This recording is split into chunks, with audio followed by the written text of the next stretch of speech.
अच्छा जी, तो आज हमने शुरू करना है ह्यूरिस्टिक इवैल्यूएशन। ह्यूरिस्टिक इवैल्यूएशन जो है वो हमारे इंटरफेस डिजाइन के अंदर लाई करती है। इसके अंदर हमारे पास कुछ गाइडलाइंस वगैरह होती है, जो कि फ्रॉम बॉटम टू टॉप, यानी कि फ्रॉम स्टार्ट टू एंड।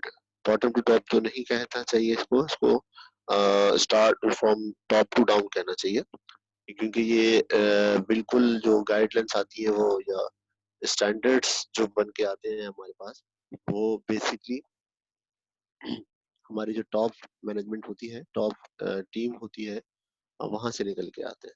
सो एक गाइडलाइंस होते हैं जो भी हमारी GUI डिफाइन जिस तरीके से की जाएगी, उसके ऊपर हमारा एक कंप्लीट पैकेज डिजाइन किया जाता है कि इस तरीके से हमारी गाइडलाइंस मौजूद है, जिनको देखते हुए आप अपना GUI डिजाइन कर सकते हैं। अच्छा, ये लिंक आप लोगों की रिस्पॉन्सिबिलिटी है कि आपने इसको देखना है और गाइडलाइंस इसमें से सॉर्ट आउट करनी है। और a good example of a set of guidelines as a checklist. Checklist क्यों, चेकलिस्ट का कीवर्ड क्यों देते हैं हम?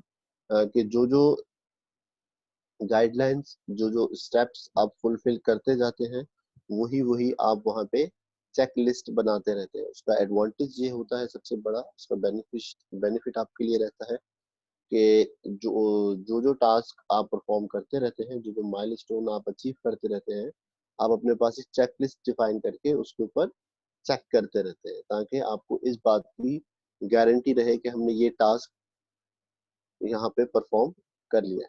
सो इंटरफेस डायलॉग डिजाइन ये हमारे हिस्ट्री डिजाइन का ही पार्ट है। जो हमारी टीम है उसको क्या क्या परेशानियां लाहक हो सकती हैं, कौन कौन से इश्यूज रेज हो सकते हैं, और वो किन किन डायरेक्शन में सोच सकते हैं। तो सबसे पहले जो टीम हमारी सोचती है वो कहती है कि लेआउट कैसा होगा, structures, data entry, controlling data input, feedback, and at the end dialogue sequence. Layout, जो हमारा यूआई बनेगा, जो हमारा फ्रंट एंड बनेगा, उसका यूआई किस तरीके से डिफाइन होगा, बटन्स, कौन से बटन्स कहाँ पे प्लेस किए जाएंगे, कौन कौन सा टेक्स्ट उसके अंदर रखा जाएगा, कौन सा टेक्स्ट उसके अंदर नहीं रखा जाएगा, और उसके साथ साथ हमारे पास टेबल्स कौन कौन से यूज होंगे और डेटा कौन सा यूटिलाइज होगा। अगर ये सारी चीजें हमारे पास एक लेआउट में मौजूद रहेंगी, तो उसका एडवांटेज ये है कि हमारा जो डेवलपर है, हमारा जो टीम है, कोई भी डिजाइनिंग हो, रिक्वायरमेंट हो, कोडिंग टीम हो, टेस्टिंग टीम हो, उन सबको इन चीजों के बारे में नो हाउ जरूर होगी। अगर इनको लेआउट क्लियर नहीं होगा हमारी टीम को, सो नो डाउट हमारे पे डिजाइन में इश्यूज भी आते रहेंगे। क्यों आते रहेंगे? क्योंकि आपको एक पिक्चर ही क्लियर नहीं है कि कौन सा बटन, कौन सा टेक्स्ट, कौन सा डेटा, ये कौन कौन चीजें कहाँ कहाँ पे आएंगी। सो इसके लिए हम लोग डिफाइन करते हैं कि हमारा जो लेआउट है वो बहुत ज्यादा क्लियर रहना चाहिए। Second point, structuring data entry, tab order. इसकी एग्जांपल सबसे अच्छी ये है कि जैसे हमारे पास कोई भी फॉर्म बना हुआ है, तो फॉर्म में सबसे पहले आपका क्या आता है? नाम आता है, फादर नेम आता है, फर्स्ट नेम, लास्ट नेम या मिडिल नेम, फिर आपका फादर नेम, फिर आपका NIC नंबर, और फिर आपका सेल फोन नंबर, आपका ईमेल एड्रेस, और reconfirmation of email address, blood group, ये सारी चीजें आती है बेसिक बेसिक। सो इनका एक बाकायदा से ऑर्डर होता है। अगर हम इस ऑर्डर को डिस्टर्ब कर देंगे तो हमारे पास पिक्चर कोई अच्छी मौजूद नहीं आएगी। मैं कहता हूं कि सबसे पहले मुझे आप दे दें पासवर्ड का बटन, सॉरी, डेटा एंट्री दे दें, फिर मैं उसके बाद देता हूँ मुझे ईमेल दे दें, फिर मैं आपसे कहता हूँ कि आप अपना सेल फोन नंबर दे दें, और फिर आपसे मैं कहता हूँ कि आप अपना लास्ट नेम दे दें, फिर मैं आपसे कहता हूँ कि आप जो है वो अपना होम एड्रेस दे दें, फिर मैं आप उसके बाद कहता हूँ कि आप अपना NIC नंबर दे दें, और फिर मैं लास्ट में कहता हूँ कि आप अपना फर्स्ट नेम दे दें। तो ये सीक्वेंस बड़ी ही अजीबो गरीब सी है, इसका कोई इसका लेआउट नहीं बन रहा, इसकी कोई मंतक नहीं बन रही, इसकी कोई लॉजिक नहीं बन रही, तो इसलिए ये एक अनऑर्डर्ड फॉर्म है, इमैच्योर डेटा एंट्री का स्ट्रक्चर बनाया गया। तो हमारी रिस्पॉन्सिबिलिटी होती है कि हम उस डाटा एंट्री के स्ट्रक्चर को मैच्योर स्ट्रक्चर में डिफाइन करें, और वो जो हमारा डेटा है वो एक ऑर्डर फॉर्म में होना चाहिए। Controlling data input, validation and format control. जैसे ऑल ओवर द वर्ल्ड हमारा जो डेट का फॉर्मेट है वो है DDM टेट्रा वाई। ये इसलिए बनाया गया, मेरा डेट लिखने का स्टाइल कुछ और है, आपका डेट लिखने का स्टाइल कुछ और होगा। मैं डेट मेंशन करता हूँ 30th और उसके टॉप पे पावर स्टाइल में लिख देता हूँ TH, 30th डैश अप्रैल की जगह APR डैश 2020, ये मेरा स्टाइल है। और यहाँ पे कोई और स्टूडेंट हो वो डेट लिखता है 30 बार, बीच में बार लगा देता है, ठीक है, 04 अगेन बार और 2020। फिर एक और स्टूडेंट आता है वो डेट लिखता है 30 डैश 4 डैश 2020। अब तीनों का फॉर्मेट अलग हो गया। अगर ये मेरे पास वैलिडेशन मौजूद होती, मेरे पास स्कीमा डिफाइंड होता डाटा स्ट्रक्चर के लिए, सॉरी डाटा एंट्री के लिए, तो मुझे इश्यूज भी ना आते। तो जितनी ज्यादा अच्छी आपकी वैलिडिटी होगी, जितनी ज्यादा अच्छी आपकी वैलिडेशन वहां पे पुटअप की होगी, उतनी ही आपके पास एरर्स आने के चांसेस नहीं होंगे, ठीक है। Second last point, feedback, promoting status, warning and error messages. कोई मैलिशियस एक्टिविटी हो रही है तो आप उसके अगेंस्ट कोई एरर मैसेज जनरेट करवाएं, उसका स्टेटस भी देख सकते हैं हम लोग, वार्निंग, बहुत सारी ऐसी चीजें हैं जिससे हम लोग अपने यूजर को फीडबैक्स दे सकते हैं। मैलिशियस एक्टिविटी की परफॉर्म अगर हो रही है तो उसको हाईलाइट कर सकते हैं। वो चीज प्रमोटिंग एक्टिविटी आ गई, कोई प्रमोट एडवर्टाइजमेंट आ गई, किसी किस्म का एप्लीकेशन का स्टेटस डाउन हो रहा है, अप हो रहा है, कोई नई एंटिटी आ रही है, तो आप उसके ऊपर उसका स्टेटस भी डिफाइन कर सकते हैं। डायलॉग सीक्वेंसिंग, ये बहुत ज्यादा मैटर करता है। डायलॉग सीक्वेंस क्या है? जैसे मैं एक नॉर्मल लाइन बोल रहा हूँ कि मैं यूनिवर्सिटी जाता था, ठीक है, ये एक नॉर्मल है, एक सीक्वेंस में लाइन है। या मैं ये कह दूं कि एक दफा का जिक्र है कि मैं जब फर्स्ट सेमेस्टर में था, तो मैं एक इस तरह का स्टूडेंट था, ठीक है, ये मैं पूरी एक लाइन कह दी मैंने, डायलॉग की सीक्वेंस।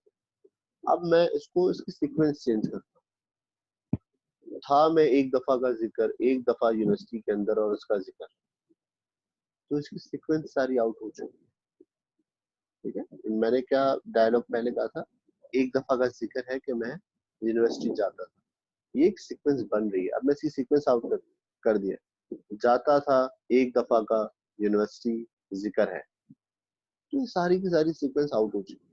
तो मुझे कोई फिर अपने सेंटेंस का, मुझे कोई अपने जुमले का मतलब समझ नहीं आएगा। सो यहाँ पे जब भी हम डायलॉग और इंटरफेस डिजाइन की बात करते हैं, तो हमारे पास यहाँ पे डायलॉग की सीक्वेंस बहुत ज्यादा मैटर करती है। डायलॉग है क्या? Sequence of interaction between the system and user, जो अभी हमने बात की एक जुमले में, कि एक सिस्टम और यूजर के दरमियान एक इंटरेक्शन का ब्रिज है। डायलॉग डिजाइन इन्वॉल्व, क्या क्या इसके अंदर मौजूद होता है हमारे पास? Designing a dialogue sequence, building a prototype, assessing usability। Dialogue की सीक्वेंस बहुत ज्यादा इम्पोर्टेंट है, जो हमने लास्ट स्लाइड में भी देखा था। बिल्डिंग अ प्रोटोटाइप, प्रोटोटाइप क्या कि हम अपना एक मॉडल, एक फंक्शनैलिटी यूजर को दिखाते हैं, और उस फंक्शनैलिटी के अंदर क्या हो कि हम उसको ये बताएं कि एक विंडो आने के बाद दूसरी विंडो ये खुलेगी और आप उसके अंदर ये एक्टिविटी परफॉर्म करेंगे तो इस किस्म का रिएक्शन या इस किस्म का एक्शन आगे आपके सामने आएगा। ये आपका बिल्डिंग अ प्रोटोटाइप है। असेसिंग यूजिबिलिटी, या यूजिबिलिटी क्या, कि वो आपके लिए जो एप्लीकेशन है, जो प्रोडक्ट है, वो यूजर, एंड यूजर और क्लाइंट के लिए किस हद तक यूजेबल है। यूजिबिलिटी के अंदर फ्लेक्सिबिलिटी, लर्नेबिलिटी, रोबस्टनेस, उसका इंटरेक्शन डिजाइन, ये सारी चीजें आती हैं। सो हम लोग असेस करते हैं यूजिबिलिटी को। कभी हम एक लेम यूजर बन के देखते हैं और कभी हम उसके ऊपर एक प्रोफेशनल यूजर बन के देखते हैं। तो असेसिंग यूजिबिलिटी, उसके डायलॉग की सीक्वेंस, उसके बटन्स का सीक्वेंस, उसके बटन्स के अंदर लिखा हुआ टेक्स्ट, उसके साथ साथ उन बटन्स का कलर, उन बटन्स की थीम, और हमारे बैकग्राउंड, हमारा फ्रंट ग्राउंड, बैकडोर क्या है, कोडिंग के ऊपर तो खैर हम नहीं देखते, लेकिन जब हम यूजिबिलिटी की बात करते हैं तो हम उसकी यूआई के ऊपर भी, उस विंडो के पीछे का बैकग्राउंड क्या है। क्योंकि देखिए जब हम क्रिकेट खेलते हैं तो क्रिकेट में अगर व्हाइट बॉल यूज हो रही है तो उसका बैकग्राउंड ब्लैक रखा जाता है। तो अगर व्हाइट बॉल का भी बैकग्राउंड व्हाइट ही रखा जाए तो आपको नजर क्या आए। तो यहाँ पे बैकग्राउंड का वर्ड यूज करने का मकसद ये है। So GUI design guideline, graphic user interface design guideline क्या क्या है। User in control, consistency, personalization, customization, forgiveness, feedback, and at the end, aesthetic and usability.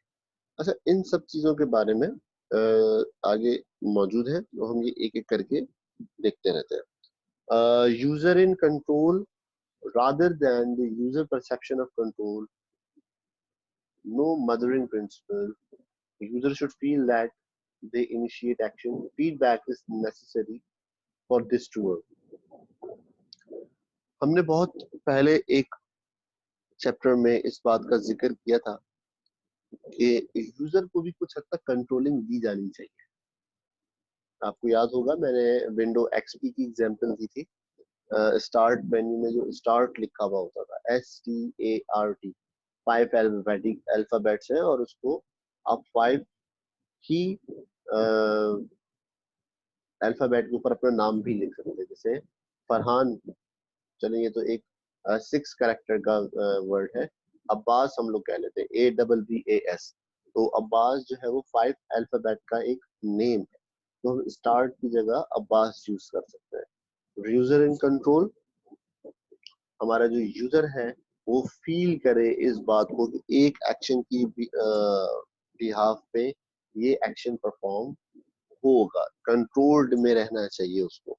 Again, मैं अगर अपने सेल फोन के अंदर टेनिस, जो लॉन्ग टेनिस होता है, वो उसका एक गेम प्ले कर रहा हूँ, तो उसके ऊपर मुझे यूजर का कंट्रोल होना चाहिए कि मैं जब शॉट मारूं, रैकेट से उस बॉल को हिट करूं, तो उसकी सारी की सारी कंट्रोलिंग मेरे हाथ में होनी चाहिए। जस्ट लाइक जैसे मैं रियल वर्ल्ड में वो गेम खेल रहा होता हूँ। सो यहाँ पर हमारे पास यूजर इन कंट्रोल के बारे में ये चीज होनी चाहिए है एप्लीकेशन के बिहाफ पे, कि हमारी एप्लीकेशन के ऊपर कुछ हद तक यूजर का भी कंट्रोल होना चाहिए। ठीक है। दूसरी बात, यूजर को कंट्रोल किस तरीके से देना चाहिए।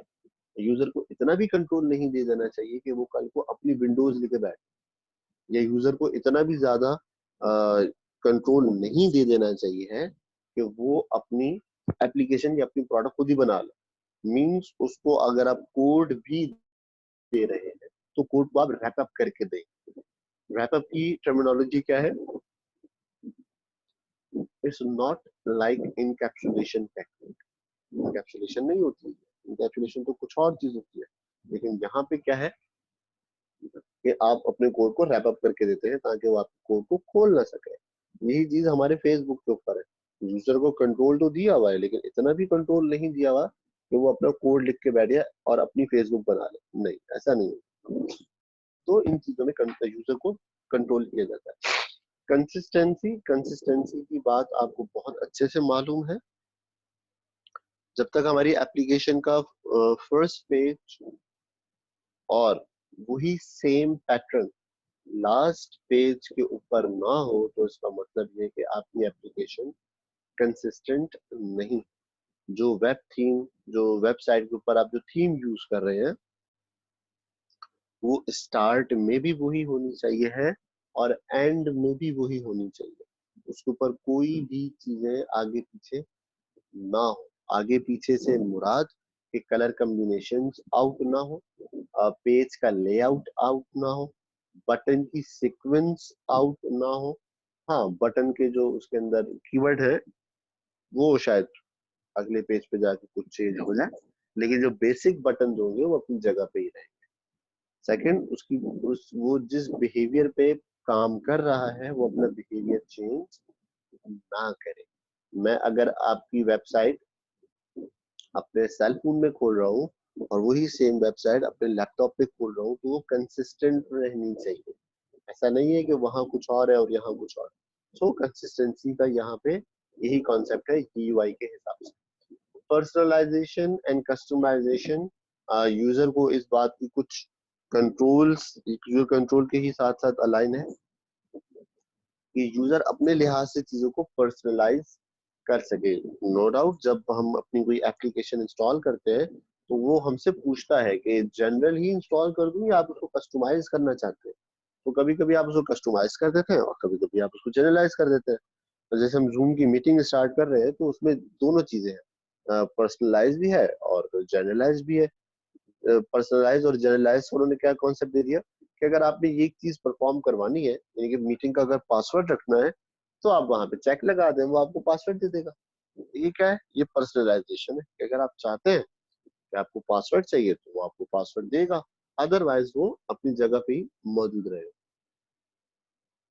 सेकेंडली, पर्सन जीयूआई के ऊपर क्या कि हम अपनी एप्लीकेशन के जो टास्क हैं वो टेलर कर देते हैं।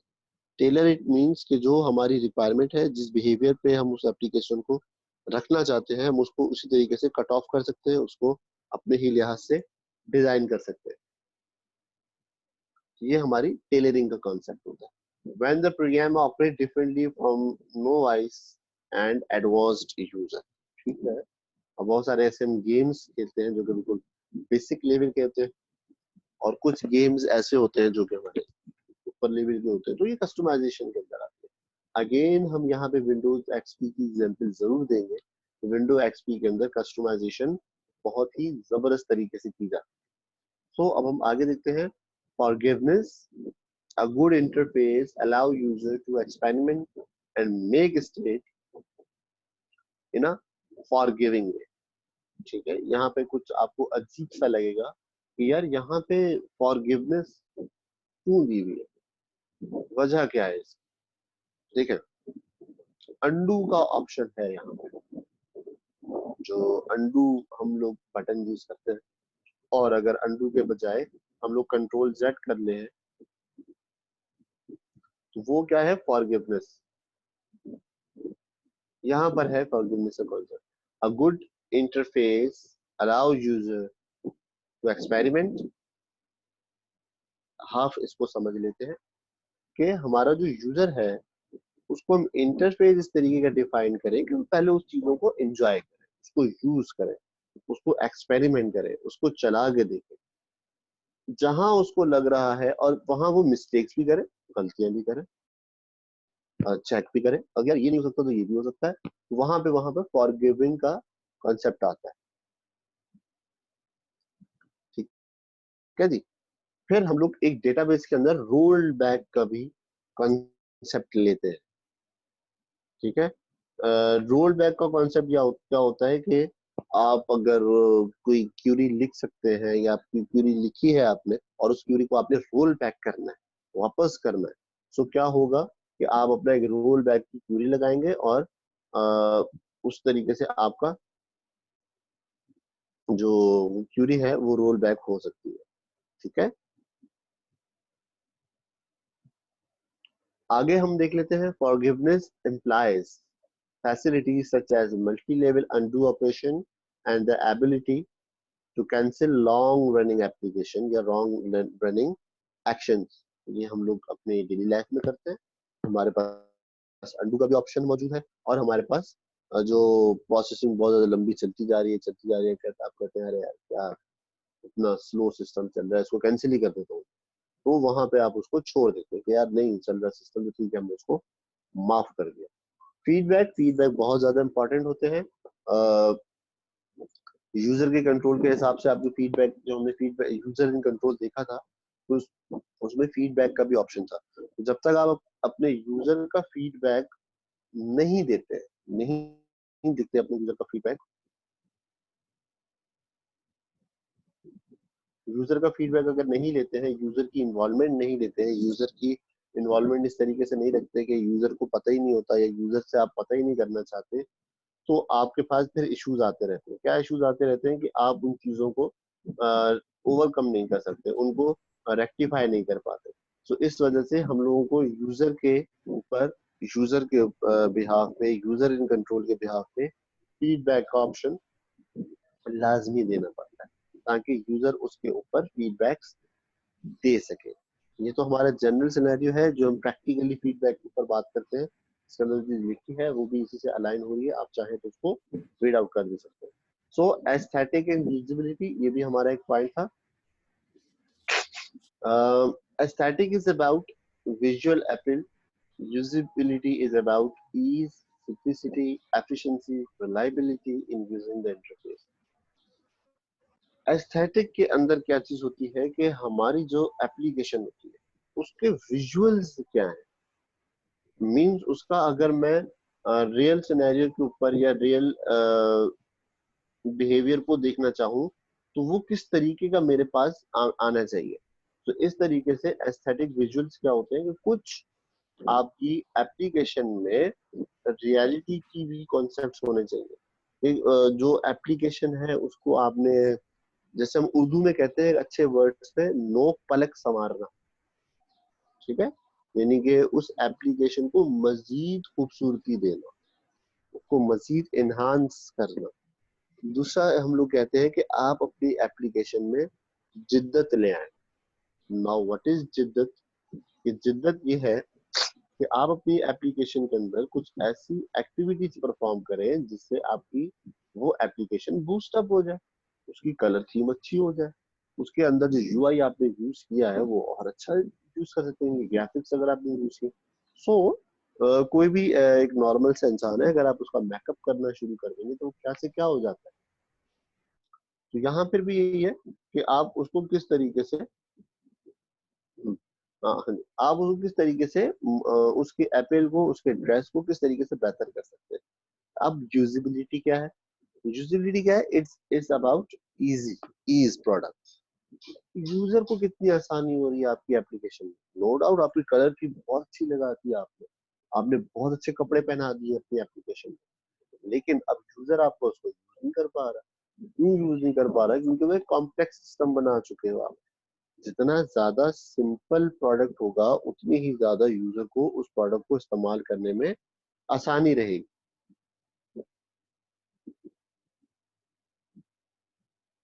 ठीक है जी, यहाँ तक हमारा एस्थेटिक एंड यूजिबिलिटी का। यूजिबिलिटी, ये जो कुछ पॉइंट्स हैं, the fixation and movement of human आई, कि जब मैं स्क्रीन के ऊपर होता हूँ या अपने मोबाइल के ऊपर होता हूँ, तो मेरी आई कितनी ज्यादा मूव कर रही होती है, मैं अपनी एप्लीकेशन के बटन को इधर उधर देखना शुरू कर जाता हूँ। तो और दूसरा, जितनी ज्यादा मेरी आई मूवमेंट होगी मैं उतना ही ज्यादा शायद थक जाऊं, शायद उसके एग्जॉस्ट हो जाऊं कि यार ये क्या है भाई, इतना ज्यादा वो उधर है इधर है, ये बटन उधर देखना पड़ता है इधर देखना पड़ता है। सो कुछ थीम, आप जो लेआउट है उसको बेहतर से बेहतर करें। यूज ऑफ कलर, आप अभी जिस कमरे में बैठे हुए हैं अपने घर में, तो उस कमरे का कलर मैं कर देता हूँ, आपकी जो छत है, कमरे की जो छत है, उसका कलर मैं कर देता हूँ dark blue, navy blue type का। और आपकी जो चारों दीवारें हैं कमरे की, उस कमरे का मैं कलर रेड वाइन कलर आपके पूरे कमरे का कर देता हूँ। ठीक है, और आपके कलर कमरे में लाइट्स जो है वो ग्रीन लाइट्स लगा देता हूँ। तो अब आपकी जहनी हालत क्या हो जाएगी, अब आपके आंखों के ऊपर इम्पैक्ट कैसा पड़ेगा। आपको आसानी तो नहीं होगी कि कोई काम करने में, मैं क्या भूत बंगले में आ चुका हूँ। So use of colour, colour theme वो यूज करें जो आपकी आंखों को चुभे नहीं। आपकी आंखों को कूल फील करना शुरू करें। Sense of balance and symmetry, balance buttons, layout, design बराबर हो। आप कपड़े लेके आते हैं तो आप कपड़े अगर कहते हैं कि कैसे बेढंगे कपड़े हैं, एक स्लीव इसकी कहीं जा रही है, दूसरी स्लीव कहीं जा रही है, ये सिमेट्री और बैलेंस में तो नहीं है ना आपके कपड़े। सो बैलेंस और सिमेट्री क्या है कि आपकी वेबसाइट या आपका जो पेज है या आपकी एप्लीकेशन है वो एक बैलेंस्ड एप्लीकेशन होनी चाहिए। उसके अंदर सारी एप्लीकेशन की सॉरी बटन्स की, टेक्स्ट बॉक्सेस की, डाटा एंट्री बॉक्सेस की अलाइनमेंट बहुत ज्यादा अच्छे तरीके से होनी चाहिए। Sense of proportion, sense of proportion मतलब ये कि आपकी स्क्रीन है और उस स्क्रीन में कितना पार्ट बटन्स का है और कितना पार्ट काम का है।